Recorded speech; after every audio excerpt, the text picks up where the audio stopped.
నమస్తే, welcome to Raj news. నువ్వు ఒక మెంటల్, దేశాన్ని భ్రష్టు పట్టిస్తున్నావు. పాక్ మాజీ ప్రధాని ఇమ్రాన్ ఖాన్ మాటలు ఇవి. నేను కాదు, నువ్వే ఒక నార్సిస్ట్, అధికార వ్యామోహం కలిగిన దుర్మార్గుడివి, అవినీతికి పాల్పడి జైలు పాలయ్యావని అంటున్నాడు ఆర్మీ చీఫ్ మునీర్. పాకిస్తాన్లో ఇమ్రాన్ మునీర్ వర్గీయుల మధ్య మాటల యుద్ధం నడుస్తోంది. ఇమ్రాన్ వర్సెస్ మునీర్ అన్నట్లుగా సీన్ మారింది. ఆర్మీ చీఫ్ తీరుతోటి పాకిస్తాన్ ఆగమాగం అవుతుందని నిపుణులు ఆందోళన వ్యక్తం చేస్తున్నారు. నిజంగానే మునీర్ నియంత్రణ వ్యవహరిస్తున్నారా? ఇమ్రాన్ ఖాన్కు జైల్లో ప్రత్యక్ష నరకం చూపిస్తున్నారా? ఇమ్రాన్ ఖాన్ వ్యాఖ్యలకు పాక్ ఆర్మీ ఎందుకు కౌంటర్ ఇచ్చింది? పదవి కోసమే ఇమ్రాన్ పడిచొస్తున్నాడా? సైన్యం ప్రజల మధ్య చీలికలకు కుట్రలు చేశాడా? పవర్ గేమ్పై ఇవాటి స్పెషల్ డిబేట్. జైలు శిక్ష అనుభవిస్తున్న మాజీ ప్రధాని ఇమ్రాన్ ఖాన్పై పాక్ ఆర్మీ మండిపడింది. మునీర్ను ఉద్దేశించి ఇమ్రాన్ చేస్తున్న వ్యాఖ్యలపై కసుమంది. పాక్ ఆర్మీ చీఫ్ ఒక మానసిక వ్యాధితోటి సతమతమవుతున్నాడని, నిర్ణయాల్లో స్థిరత్వం లేదంటూ ఇమ్రాన్ చేసిన వ్యాఖ్యలు ఇప్పుడు దుమారం పుట్టించాయి. ఆయన వ్యాఖ్యలను ఖండిస్తూ పాక్ సైన్యం విరుచుకుపడింది. మానసిక అనారోగ్యంతో ఇబ్బంది పడుతుంది ఇమ్రాన్ ఖానే అంటూ కౌంటర్ ఇచ్చింది. కుటుంబ సభ్యుల పరామర్శల సమయాన్ని ఆర్మీ చీఫ్పై దాడికి ఇమ్రాన్ ఖాన్ వినియోగిస్తున్నాడని ఆర్మీ ప్రతినిధి లెఫ్టినెంట్ జనరల్ అహ్మద్ షరీఫ్ ఆగ్రహం వ్యక్తం చేశాడు. ఇమ్రాన్ ఖాన్ ఒక నార్సిస్ట్గా ఆయన అభివర్ణించారు. తనను తాను ఎక్కువ ఊహించుకుంటున్నాడని దుయ్యబట్టాడు.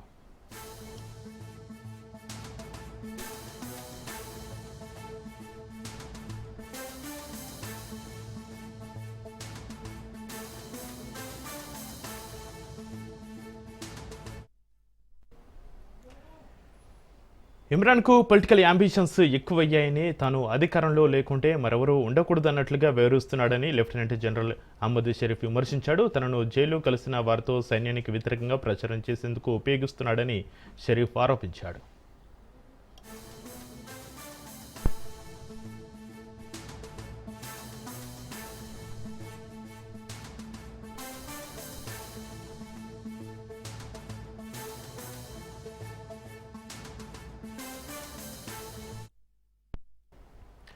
అయితే నిజానికి ఇటీవల ఇమ్రాన్ ఖాన్ అసలు బతుకున్నాడో లేదోనన్న చర్చ జోరుగా సాగింది. దీంతో ఎన్నో విజ్ఞప్తుల తర్వాత ఆయన్ను కలుసుకునేందుకు ఇమ్రాన్ సోదరి ఉజ్మాకు అవకాశం ఇచ్చారు పాకిస్తాన్ అధికారులు.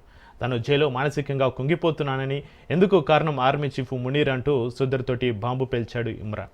తనను అకారణంగా నిర్బంధించడం వెనుక అసీం పాత్ర ఉందని సోదరి ఉజ్మాతో తెలిపాడు ఇమ్రాన్ ఖాన్.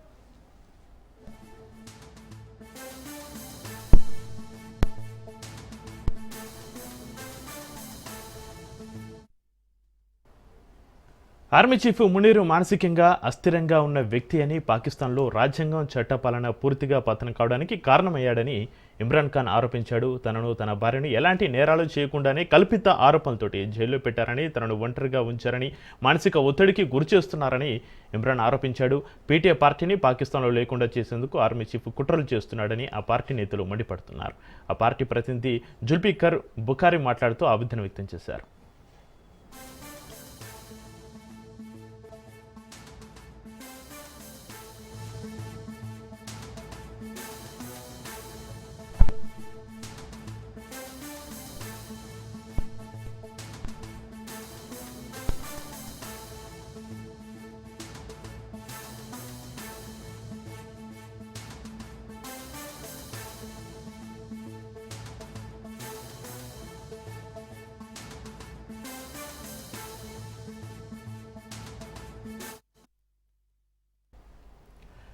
ఇక మొదటి నుంచి ఇమ్రాన్ ఖాన్ పట్ల కఠినంగా ఉంటున్న పాక్ ఆర్మీ తాజాగా ఆయనకు మరో హెచ్చరిక కూడా పంపింది. రెచ్చిపోతే పుచ్చిపోవాల్సి వస్తుందన్న వార్నింగ్ ఇచ్చింది. పీటీఐ చేస్తున్న కామెంట్స్పై అర్థం లేనివని మండిపడ్డారు. పాక్ అధ్యక్షుడు అలీ జర్దారీ, ప్రధానమంత్రి షహబాజ్ షరీఫ్ మునీర్ను కొత్తగా సృష్టించబడిన రక్షణ దళాల అధిపతి పదవికి పదోన్నతి కల్పించడాన్ని ఆమోదించిన కొద్దిసేపటికే ఈ పరిణామం జరిగింది.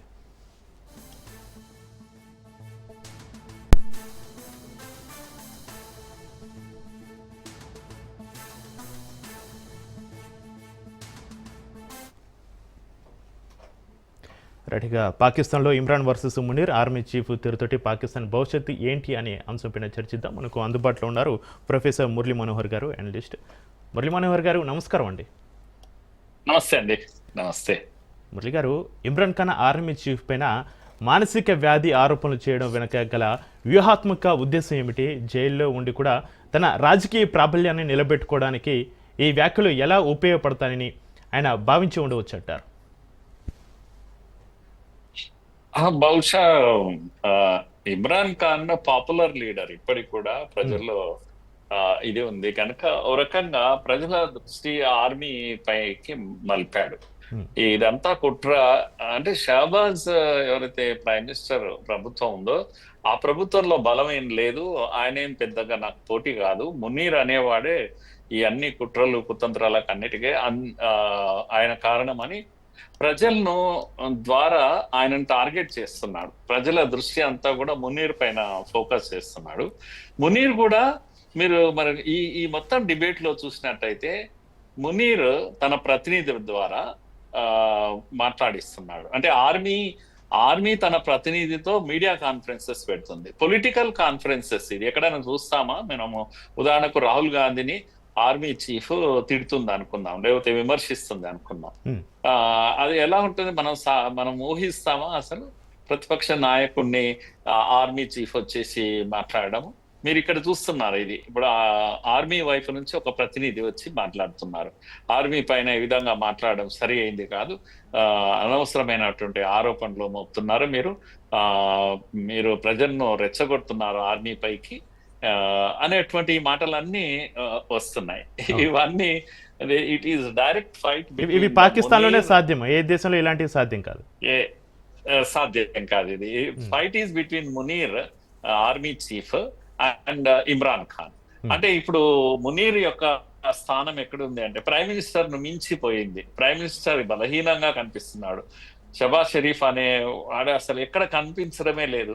హెల్ప్లెస్ గా కనిపిస్తున్నాడు. ఆయనకు పదవుల పైన పదవులు ఇచ్చుకుంటూ పోతున్నాడు.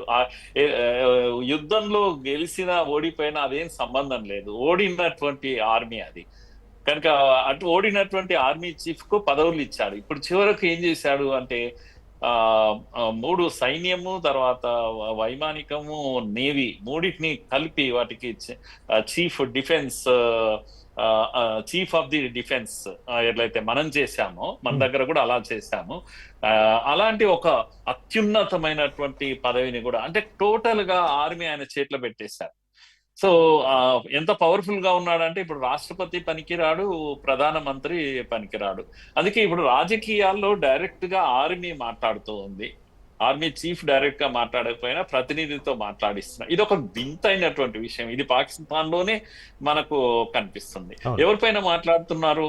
జైల్లో ఉన్న ఒక అపోజిషన్ లీడర్. ఇప్పుడు అవును. ఇమ్రాన్ ఖాన్ మనం మర్చిపోకూడదు.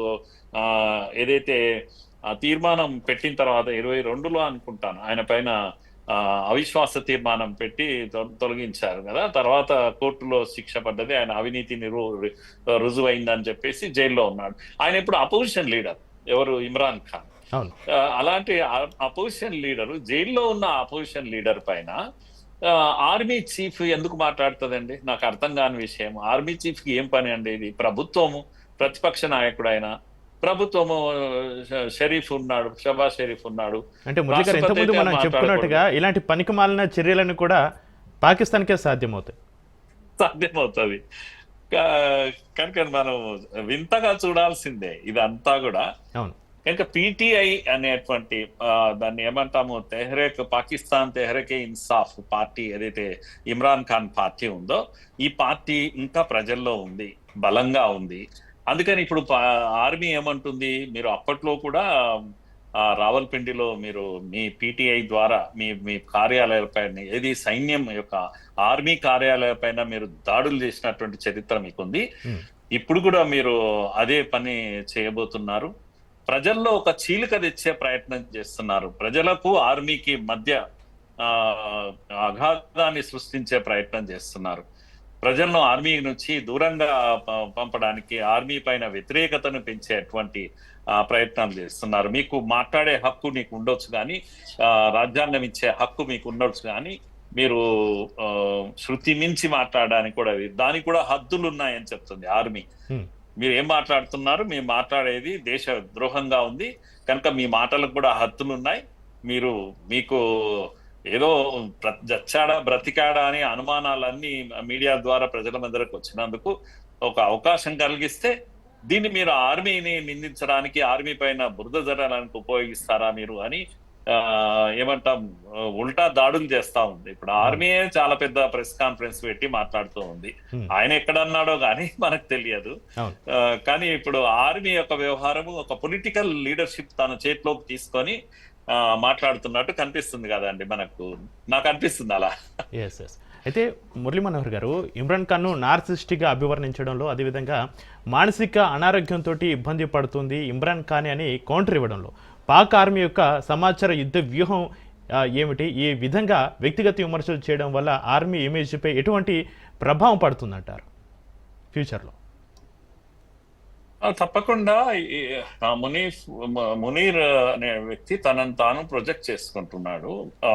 సరే, ఆయనను ఇమ్రాన్ ఖాన్ ను విమర్శిస్తున్నాడు, కానీ అందులో తనకు తెలియకుండా తాను పొలిటికల్ సెంటర్ గా మారిపోయాడు. రాజకీయాలకు ఒక కేంద్రంగా మారిపోయాడు ఇప్పుడు మునీర్. ఆయన ఆర్మీ చీఫ్ గా లేడు ఇప్పుడు. కనుక ఇప్పుడు ఇమ్రాన్ ఖాన్ ఎనిమి ఎవరు, ఇమ్రాన్ ఖాన్ ప్రత్యర్థి ఎవరు అంటే మునీర్ అనేటువంటి పరిస్థితిని తను తాను కల్పించుకున్నాడు ఇక్కడ. అంటే మీడియాకు వెళ్ళడం వల్ల, ఆర్మీ ప్రతినిధి పంపించి ప్రెస్ కాన్ఫరెన్స్ పెట్టడం వల్ల నేను ఇమ్రాన్ ఖాన్ కు ప్రత్యామ్నాయం నేనే అనేటువంటి ఒక ప్రొజెక్షన్ ఇచ్చాడు. పక్కన ఒక ప్రభుత్వం ఉంది, ప్రైమ్ మినిస్టర్ ఉన్నాడు, ఒక పొలిటికల్ సిస్టమ్ ఉంది, ఇవన్నీ మర్చిపోయాడు. సో ఒకవేళ ఇమ్రాన్ ఖాన్ మాట్లాడినా కూడా ఆర్మీ చీఫ్ ఈ విధంగా ప్రెస్ కాన్ఫరెన్స్ పెట్టి రాజకీయమైనటువంటి ఆన్సర్స్ ఇవ్వాల్సిన అవసరం లేదు. మన దగ్గర ఇస్తారండి? మన ఆర్మీ చీఫ్ వచ్చి రాజకీయమైన పొలిటికల్ డిబేట్స్ లో వస్తారా? పొలిటికల్ ఆన్సర్స్ ఇస్తారా? లేదు, ఇంపాసిబుల్. ప్రైమ్ మినిస్టర్ అనుమతి ఉండాల్సిందే. ప్రైమ్ మినిస్టర్ అనుమతి ఇవ్వడు. ప్రైమ్ మినిస్టర్ స్వయంగా మాట్లాడతాడు కావాల్సి ఆపోజిషన్ లీడర్ గురించి, లేదంటే ప్రైమ్ మినిస్టర్ యొక్క పార్టీ ప్రతినిధులు మాట్లాడతారు. ఇక్కడనేమో సైన్యమే మాట్లాడుతుంది, సైన్యం యొక్క ప్రతినిధి మాట్లాడుతూ ఉంది.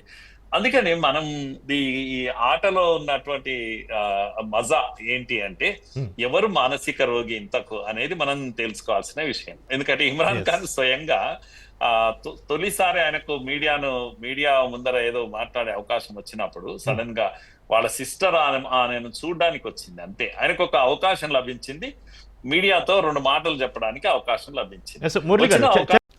Welcome back. పాకిస్తాన్లో ఇమ్రాన్ వర్సెస్ మునీర్ అంశంపైన చర్చిస్తున్నాం. మనకు అందుబాటులో ఉన్నారు ప్రొఫెసర్ మురళీ మనోహర్ గారు, అనలిస్ట్. మురళీ మనోహర్ గారు, ఇమ్రాన్ ఖాన్ తన సోదరుతోటి మాట్లాడుతూ రాజ్యాంగం, చట్టపాలన పూర్తిగా పతనం అయ్యాయని ఆరోపించారు. ఈ పతనాన్ని ఇమ్రాన్ ఖాన్ వ్యక్తిగతంగా అనుభవిస్తున్నారనే ఆరోపణలు పాకిస్తాన్లోని రాజకీయ విశ్లేషకులు, అదేవిధంగా పౌరులు ఏ విధంగా స్వీకరిస్తున్నారంటారు? ప్రజలు గ్రహిస్తా ఉన్నారు, విశ్లేషకులు కూడా గ్రహిస్తున్నారు. కానీ పాకిస్తాన్ లో ఎప్పుడు కూడా ఆర్మీ జోక్యం అనేది సర్వసాధారణం. చాలా తక్కువ కాలము ఆర్మీ లేకుండా పరిపాలించబడ్డది. Very very rarest of the rare period మాత్రమే.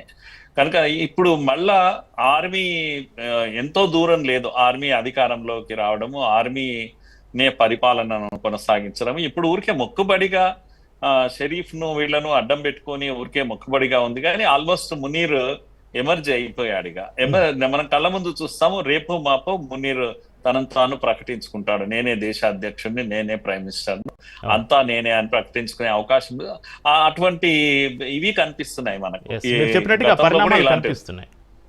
కనిపిస్తున్నాయి ఇప్పుడు. అందుకే ఇమ్రాన్ ఖాన్ కూడా ప్రైమ్ మినిస్టర్ ను లేకపోతే షరీఫ్ ను లేకపోతే వీళ్ళను ఒక టార్గెట్ చేయడం లేదు. ఎందుకంటే ఆయన డైరెక్ట్ గా అంటున్నాడు, నన్ను మానసికంగా వేధించాలి. ఇది మునీర్ యొక్క ఉద్దేశము, ఆర్మీ చీఫ్ యొక్క ఉద్దేశము. నన్ను ఒంటరిగా ఉంచుతున్నారు జైల్లో, నన్ను మన భార్యను ఇద్దరిని అరెస్ట్ చేశారు, ఒంటరిగా ఉంచారు, మానసికంగా నన్ను ఒత్తిడికి గురి చేసే ప్రయత్నం చేస్తున్నాడు ఒకవైపు. రెండో వైపు నా పీటీఐ, నా పార్టీ ఏదైతే ఉందో పార్టీని దేశంలో కనబడకుండా చేయాలి. కనుక నా కార్యకర్తను వాళ్ళను అరెస్ట్ చేయడం, వేధించడము, సో నా పార్టీ లేకుండా చేయాలి, ఇటు క్లీన్ చేసేటువంటి పనిలో ఆయన ఉన్నాడు. ఇలాంటి ఆరోపణలు అన్నీ చేశాడు. అసలు మునీర్ అనేవాడే ఒక మానసిక రోగి. అందుకే ఇలాంటి పనులన్నీ చేస్తున్నాడు. ఈ దేశంలో చట్టబద్ధమైన పాలనే లేకుండా చేస్తాడు. ఎక్కడ కూడా ప్రైమ్ మినిస్టర్ కానీ అధికారంలో ఉన్న పార్టీని కానీ షరీఫ్ ను కానీ ఆ ఆ, ఏమీ అనడం లేదు ఆయన. ఎందుకంటే ఆయన నిజంగా కూడా వాళ్ళు థ్రెట్ కాదు. వాళ్ళు ఈ రోజు కాకపోతే రేపు పడిపోతారు. పెద్ద ప్రజల యొక్క మద్దతు ఉన్నటువంటి వాళ్ళు ఏం కాదు. కానీ పీటీఐకి ప్రజల మద్దతు ఉంది కనుక ఆయన టార్గెట్ ఎవరికి చేయాలో వాళ్ళకే చేశాడు. ఆర్మీనే చేశాడు. ఆర్మీ కూడా డైరెక్ట్ గా ఫీల్డ్ లో దిగి ఇప్పుడు ఈ మాటల యుద్ధంలోకి దిగింది. దీంతో మనకు ఇప్పుడు అర్థమవుతున్నది, నేను గెస్ చేస్తున్నది ఏంటి అంటే ఈయనకు అధికారం ఇచ్చేశారు. చీఫ్ ఆఫ్ ది డిఫెన్స్ గా మారిపోయాడు. 3 దళాలన్నీ కూడా తన చేతిలోకి వచ్చేసాయి. ముఖ్యంగా శక్తి గారు, మనం దీంట్లో గమనించాల్సింది ఏంటంటే ఆ పాకిస్తాన్ లో ఎప్పుడు కూడా నేవీ అండ్ ఇది వైమానిక దళాలకు ఇప్పుడున్న చట్టంలో వాళ్ళకేం బాధ్యత లేదు. వాళ్ళు ఎప్పుడు chief of the army staff గా మారలేరు. ఓన్లీ సోల్జర్స్, సైన్యం నుంచి మాత్రమే వస్తారు. వాళ్ళకే పవర్ ఉంటుంది. దీంతో ఇప్పుడు ఏమైపోయిందంటే వాళ్ళు వీక్ అయిపోయారు. మాకు ఫ్యూచర్ లేదే అని ఒక బాధలో ఉన్నారు. ఆర్మీలో చాలా అసంతృప్తి ఉంది. మునీర్ ఏంది అన్ని కబ్జా పెట్టేసి ముందుకు వెళ్ళిపోతున్నాడు. జూనియర్స్, ఇమీడియట్ సీనియర్స్ అయితే చాలా కోపంగా ఉన్నారు. ఇప్పుడు కొత్తగా ఈ పదవి ఇచ్చాక ఇది ఎంతకాలం ఉంటుంది అంటే ఇంకొక 5 ఏళ్ళు, 29-30 వరకు ఈయన పదవిలో కొనసాగుతారు. ఇప్పటికే ఆయన పదవిలో ఉన్నాడు. తర్వాత ఇప్పుడు ఇంకొక 5 ఏడుకు అంటే సుమారుగా ఒక లాంగ్ పీరియడ్ ఆయన ఉన్నట్టు అవుతుంది. దాంతో ఆర్మీలో లుకలుకలు వస్తాయి. ఆర్మీలో తిరుగుబాటు వస్తుంది తప్పకుండా. ఒకడే నడిపించుకుంటూ పోతే మీరు ఇంతకు మొదలు ఆయన ఎవరు హక్ అనే ఒక ఆయన ఉండేవాడు, జియావుల్ హక్ అని ఉండేవాడు. ఆయన 9 ఏళ్ళు ఇలాగే ప్రభుత్వాన్ని కూలగొట్టి అధికారంలోకి వచ్చి రాజ్యాధికారం తన చేతిలోకి తీసుకున్నాడు. ఏ ఎన్నికలు లేకుండా ఏం లేకుండా తీసుకున్నాడు. ఇలాంటివి మామూలే వాళ్ళకు. కానీ 9 ఏళ్ల తర్వాత అసంతృప్తితో ఆయన చంపేశారు సైన్యంలో ఇవి అలవాటు ఉంటుంది. ఎన్ని రోజులు నువ్వే ఉంటావురా బాబు, మాకు కూడా ఇవ్వాలి కదా అని చెప్పేసి. ప్రైమ్ మినిస్టర్లు ఉంటారు, ప్రజలు ఉన్నారు, ఓట్లేస్తారు. అవన్నీ ఏం లేదు వీళ్ళకు. ఎప్పుడు అవకాశం వస్తే కొట్టేయాలి, ధైర్యం ఉన్నవాడు అధికారంలోకి వచ్చేసేయాలి. ఇవన్నీ మనకు జరిగాయి గతంలో. ఇప్పుడు కూడా ఆ దిశగా ఇమ్మీడియట్ గా మునీర్ రాజ్యాధికారం చేతిలోకి తీసుకుంటాడు. ఆ తర్వాత అతన్ని చంపడానికి వీళ్ళు ప్రయత్నాలు చేస్తారు. తప్పకుండా ఒక 5-6 ఏళ్ళ తర్వాత ఈయనను చంపేస్తారు. ఇంకొక సైన్యాధిపతి అధికారంలోకి వస్తారు. ఇది పాకిస్తాన్ అంటే. పాకిస్తాన్ యొక్క లక్షణం ఇది. అలా ఉండకపోతే అది పాకిస్తానే కాదు. కనుక ఇప్పుడు కళ్ళ ముందు ప్రజల మన్నను పొంది ప్రజల ఓటు పొందినటువంటి ఇమ్రాన్ ఖాన్ లోపల పడ్డాడు. ఎక్కడైనా చూసామండి మన దేశంలో అవినీతి ఇన్ని జరుగుతుంది? ఎన్నో దేశాల్లో అవినీతి జరుగుతుంది. అవినీతి అవి రుజువు కావడము, తీసుకెళ్లి జైల్లో వేయడం, ప్రైమ్ మినిస్టర్లను, ఇవన్నీ ఎక్కడన్నా సాధ్యమవుతున్నాయా? అంత ఈజీగా అవుతుందా? అంటే ట్రయల్ ఎట్లా ఉంటుంది అంటే అధికారంలో ఉన్న వాడు ఏం చెప్తే ఆ జడ్జిమెంట్ ఇస్తారు. అటువంటిది ఇప్పుడు మీరు బంగ్లాదేశ్ లో ఏం జరిగిందండి? మీరు మొన్నటికి మొన్న ఆమె పైన నేరం రుజువు అయిపోయిందని చెప్పేశారు కదా. వస్తే వెంటనే ఇప్పుడు ఆమెను అరెస్ట్ చేస్తారు కదా. ఆమెకు ఎన్నికల్లో పాల్గొనే అర్హత లేకుండా చేసేసారు కదా. ఆమె అసలు పోనే లేదు ఇప్పుడు బంగ్లాదేశ్ కు. ఆల్రెడీ తీర్పు ఇప్పించారు వీళ్ళంతా కలిసి. అంటే కోర్టు అనేది అధికారంలో ఉన్న వాడికి కావాల్సిన పద్ధతిలో తీర్పులు రాస్తూ ఉంటాయి అక్కడ. ఇప్పుడు ఇమ్రాన్ ఖాన్ కూడా అలాగే జైలుకి వెళ్ళాడు. కనుక ఇమ్రాన్ ఖాన్ జీవితంలో వెలుగు చూస్తాడు, మళ్ళా ఆకాశం వైపు నుంచి సూర్యరశ్మిని చూస్తాడు అని నేను అనుకోవడం లేదు. కనుక నేనైతే మొన్ననే చనిపోయాడేమో అని అనుకున్నాను. కానీ మునీర్ ఏం చేశాడంటే ఇంకా కొంతకాలం ఉంచుదాంలే అని అనుకున్నాడేమో. పైగా వాళ్ళ సిస్టర్ను, ఆమెను కూడా పంపించేసి వెళ్ళమ్మ పలకరించి రాపో అని పలకరించడానికి పంపించారు. సో దాంతో ఇప్పుడు మళ్ళా యుద్ధం. అయినా మనమంతా, నాకైతే భారత్ కు అనుకూలంగా ఇమ్రాన్ ఏం లేడు, కానీ బట్ ఇమ్రాన్ ధైర్యాన్ని మెచ్చుకోవాలి. అంటే బెగ్ చేసి కాళ్ళబేరానికి వచ్చి బయటపడి లండన్ కు పారిపోయి అక్కడ బ్రతకడం లాంటివి కూడా పాకిస్తాన్ లో అలవాటు ఉన్నాయి. ప్రతిపక్షంలో ఉండేవాళ్ళు, ముఖ్యంగా జైళ్ల పాలైన వాళ్ళు ఇలాంటి నియంతలను ఏం చేస్తారంటే అడుక్కుంటారు, ఎందుకు వచ్చిన గొడవ అని. కానీ ఇమ్రాన్ ఖాన్ ఇప్పటికి కూడా ఫైట్ చేస్తున్నాడు. నేను బయటికి రాక మానను, ఎన్నికలు జరగక మానవు, ప్రజలు నన్ను ఎన్నుకోక మానరు అనేటువంటి ఒక ధైర్యం ఆయనలో మనకు కనిపిస్తుంది. అందుకే మీడియాకు ఆ లీకులు ఇచ్చాడు, మీడియాతో మాట్లాడాడు. మునీరే ఇదంతా నడిపిస్తున్నది అని మునీర్ను టార్గెట్ చేయడం అనేది అదొక ప్రశంసించాలి. ఆయన యొక్క ధైర్యాన్ని మనం ప్రశంసించాలి. చూడాలి అంతే. పాకిస్తాన్ లో ఏం జరుగుతుందని తెరపైన, వెండి తెరపైన చూడాల్సిందే. కానీ మనం మనం విశ్లేషణ చేస్తే మనం చెప్పినట్టుగా అవుతుంది అనడానికి ఎలాంటి అవకాశాలు లేవు. కానీ ఏది ఏమైనా చక్రి గారు, పాకిస్తాన్ లో ఇలాంటి అన్రెస్ట్ అనేది చాలా కామన్ గా ఉంటది. ఉమ్, వాళ్లకు తినడానికి గతి లేదు, ఎకానమీ పడిపోయింది, ఐఎంఎఫ్ ముందర బెగ్ చేస్తున్నటువంటి పరిస్థితుల్లో ఈ ఈ వీళ్ళ పోరాటం వీళ్ళకే, మాకు రాజ్యాధికారం కోసం ఆర్మీలో ఉండే వాళ్ళు ఇలాంటి పనులు చేయడం, ఆర్మీ ఎప్పుడు ఆ ప్రజలను అణచివేస్తూ ఉండడం, యుద్ధాలను కోరుకోవడం, యుద్ధాలు ఉంటే ప్రజలు నిశ్శబ్దంగా ఉంటారు అనేటువంటి ఒక ఉద్దేశం. బలూచిస్తాన్ లో ఏమవుతుంది అండి, ఆ, మంటలు మండుతున్నాయి, అక్కడ యుద్ధం జరుగుతుంది బలూచిస్తాన్ లో. ఇక్కడ ఆఫ్ఘనిస్తాన్ పైన ఒక పోరు నడుస్తూనే ఉంది, ఆఫ్ఘనిస్తాన్ కూడా దాడులు చేస్తూనే ఉంది. ఎక్కడ ఇంత టర్మాయిల్ లో నీళ్లు లేవు అసలు. మోడీ గారు అక్కడ వెళ్లాల్సిన నీళ్లను ఆపేశారు. కనుక రేపు 2 రోజులు పోతే పంజాబ్ ఎండిపోతుంది, ఇక వాళ్ళ దగ్గర ఉన్న పంజాబ్. సో సింధ్, పంజాబ్ అంతా వాటర్ లేకుండా చస్తారు ఇప్పుడు. అయినా అవన్నీ ఏం పట్టవు వీళ్లకు, రాజ్యాధికారమే ముఖ్యం, ప్రజలు ఏమైతే ఏమి. ఇలాంటి ఒక పరిస్థితి అస్తవ్యస్త, అరాచకం అంటాం దీన్ని మన భాషలో.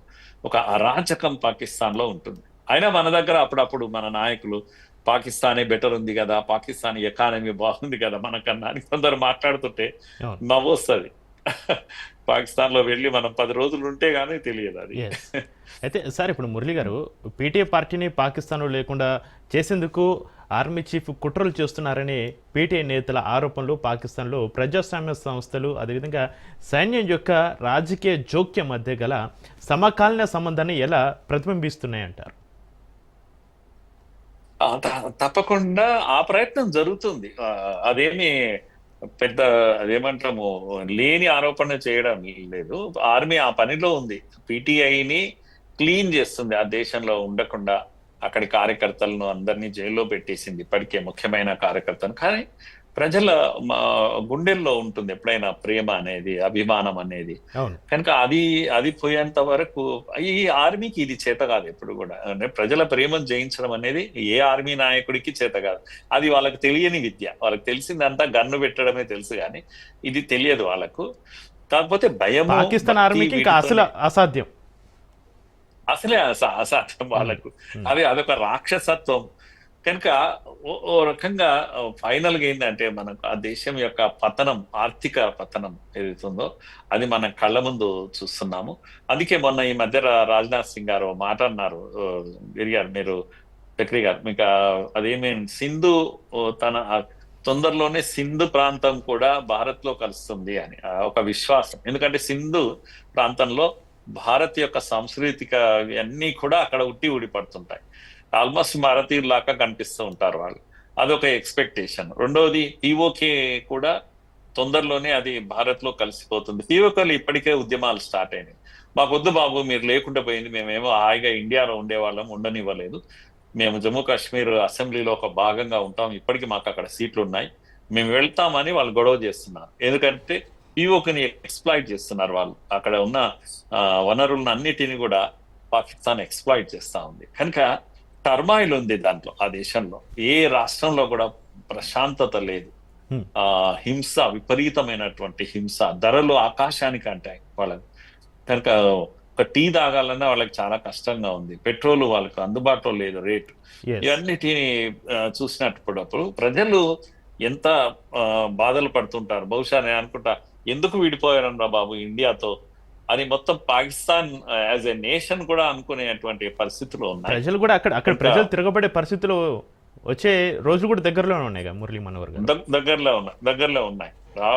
అన్నారు కదా, రావల్పిండి దగ్గర సైనిక స్థావరాల పైన ప్రజలు నిజంగా కూడా దాడులు చేశారు. అప్పుడు ఆయన అరెస్ట్ చేసినప్పుడు, ఇమ్రాన్ ఖాన్ అరెస్ట్ చేసినప్పుడు, అది ఇప్పుడున్న ఆర్మీ ప్రతినిధి అదే చెప్తున్నాడు. మీరు అప్పుడు దాడులు చేయించలేదా అని పీటీఐ పైన ఆరోపణ. పీటీఐ చేయించలేదు, కానీ ప్రజల ఆగ్రహం అలా ఉంది, ఆర్మీ పైన అంత కోపంగా ఉంది.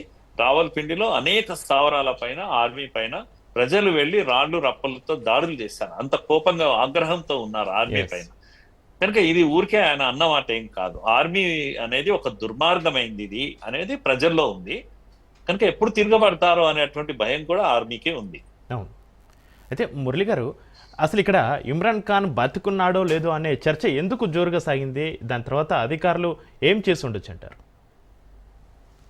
నాటి కొంతకాలము మీడియాకు ఎటువంటి లీకేజెస్ లేవు.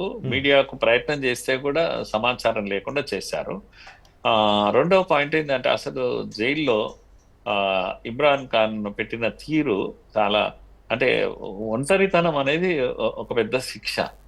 ఎవ్వరూ కలవకుండా చేయడము, అతన్ని తన బంధువులు ఏదైతే రొటీన్ వేలో చట్టబద్ధంగా కలవాలనో కలవకుండా నిషేధం పెట్టేసి ఎవరిని కలవకుండా, అంటే ఒక వారం కాదు, ఒక నెల కాదు, ఆ నెలలుగా ఎవరు కలవకపోయేసరికి వాళ్ళ సిస్టర్స్ కానీ ఇతర బంధువులు కానీ మీడియా దగ్గర చెప్పడము, తర్వాత కోర్టులో కూడా కంప్లైంట్స్ చేశారు, వెళ్ళి మాకు అవకాశం ఇవ్వండి అని. చివరకు ఈ ఎక్కడి నుంచి వచ్చాయో తెలియదు, పుకార్లు బయటకు వచ్చేసరికి చంపేశారు, చనిపోయాడు లోపల అనేది పుకార్లు బాగా వచ్చేసరికి ప్రజల్లో ఒక అన్రెస్ట్ వచ్చేసింది. రోడ్లపైకి రావడం మొదలు పెట్టేశారు అక్కడ. సో అది ఆర్మీ గ్రహించింది. మునీర్ తెలివైన వాడు కూడా, ఊరికే బలమైన వాడే కాదు, తెలివైన వాడు కూడా. కనుక మంచి నిర్ణయం తీసుకున్నాడు. ఇది తీసుకోకపోతే నిజంగా కూడా తిరుగుబాటు వచ్చేది దేశంలో. కనుక వెంటనే ఆమెను తయారు చేసేసారు, పంపించేశారు. సిస్టర్ పంపించడం వల్ల ఓ రకంగా విప్లవం అంటాం దేశంలో, ప్రజలు తిరుగుబాటు అంటాం, అది రాకుండా ఆపగలిగారు. At least people are happy that Imran Khan is alive బ్రతికున్నాడు, అది చాలు అనేటువంటి ఒక తృప్తి కారణంగా తిరుగుబాటు రాలేదు దేశంలో. తిరుగుబాటు వస్తే మళ్ళా సైన్యానికే కదా సమస్య. సో మునీర్ చాకచక్యంగా తెలివిగా వివరించాడు, మంచి నిర్ణయం తీసుకున్నాడు. మునీర్ ఎందుకు అంటున్నాను, మునీర్కి సంబంధమే లేదు, ఇది షహబాజ్ షరీఫ్ తీసుకోవాల్సినది.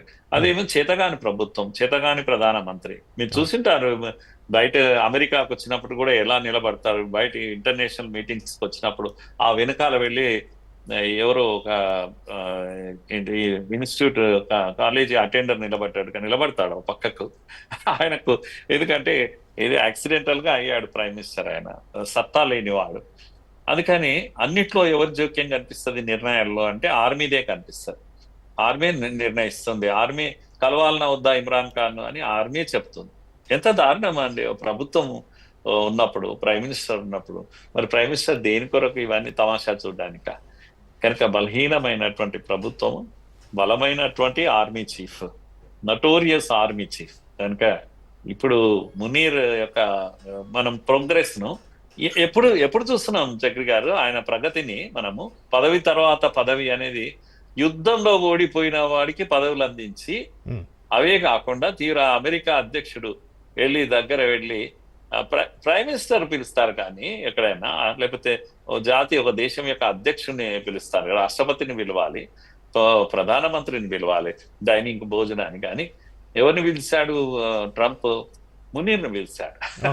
మునీర్ను కనుక అంటే ట్రంప్ తెలుసు పాకిస్తాన్ ని ఎవరు రూల్ చేస్తున్నారు, మునీర్ రూల్ చేస్తున్నాడు కనుక మునీర్ను పిలిచాడు. మునీర్ భోజనం చేస్తాడు, డైన్ చేస్తాడు ఆయన దగ్గర టేబుల్ పైన. పెద్ద చర్చ అంశం ఎందుకు కాదు, ఇంకెవరైనా మన దేశం యొక్క ఆర్మీ చీఫ్ ఉన్నారు కదా, ఇంత పవర్ఫుల్ కదా, పిలుస్తారా మరి?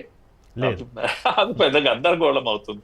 కనుక పాకిస్తాన్ అంటే ఇలా ఉంటుంది అని ప్రపంచానికి తెలిసిపోయింది. పాకిస్తాన్ లో అంటే ఏమంటామండి, అది పేరుకు ఒక ప్రధానమంత్రి ఉంటాడు, పేరుకు ఒక రాష్ట్రపతి ఉంటారు, కానీ పాకిస్తాన్ నడిపేది మాత్రం ఆర్మీ నడిపిస్తుంది, ఆర్మీ చీఫ్ నడిపిస్తాం.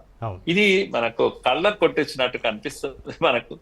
కనుక అదేంటి ఐఎస్ఐ లాంటి సంస్థలు, తీవ్రవాద సంస్థలు అన్ని కలిసే ఉంటాయి అక్కడ. కనుక ఒక తీవ్రవాద సంస్థ యజమాని ఎవరైనా టెర్రరిస్ట్, పెద్ద టెర్రరిస్ట్ చనిపోతే ఆర్మీ జవాన్లు వెళ్ళి దాంట్లో అంత్యక్రియల్లో పాల్గొంటారు అక్కడ. ఇవన్నీ వింతలు మనము కెమెరాలు వచ్చిన తర్వాత, టీవీలు వచ్చాక ఇవన్నీ చూస్తున్నాం. ఒక టెర్రరిస్ట్ యొక్క అంత్యక్రియలను ఆర్మీ పాల్గొంటుందా అని? ఆర్మీ జవాన్లు చనిపోతే ఆర్మీ పాల్గొంటది, కానీ అంటే ఏమంటాం దాన్ని అధికారికంగా అంత్యక్రియలు చేయడం అనేది ఒక వింతైనటువంటి దేశం అది పాకిస్తాన్ అనేది.